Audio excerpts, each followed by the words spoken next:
عيني عيني، اليوم راح نسوي رز مبهر.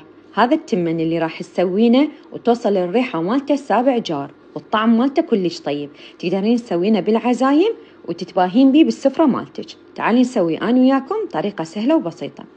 بالطاوة راح أخلي شوية دهن وراح أضيف بيه البهارات، راح أكتب لكم كل البهارات جوا الفيديو. أضيف عليه اللحم المفروم وأقلبه زين. بعدها من يستوي عندي راح أضيف عليه الملح ونقلبه شوية لحد ما يستوي ونخليه على صفحة. الطاوة الثانية راح أضيف الجزر والبازالية وأضيف عليها همينة بهارات وأقلبها ونخليها على جهة هي همينة. بوصفتنا هاي نحتاج تمن يكون حبة طويلة وطعمه كلش طيب مثل تمن محمود.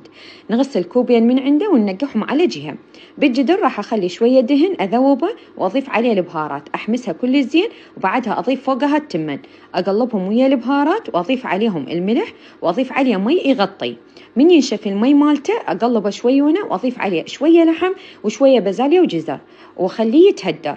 من يستوي تمام راح نجيب جدر ونخلي بيه. هنا سويت لوز محمص أضيف عليه البازاليا وأضيف فوقها اللحم، وبعدها راح أحط التمن وأعدل التمن. وهنا التمن استوى عندي طبعا وصار نثري يخبل. شوي نرصه ونضغط عليه ونقلبه ويصير جاهز عندنا كلش طيب. أنصحكم تجربوه. علينا وعليكم بألف عافية. كانت وياكم الشيف مها. وإذا عجبتكم الوصفة لا تنسون اللايك ودزوها لصديقاتكم يستفادون.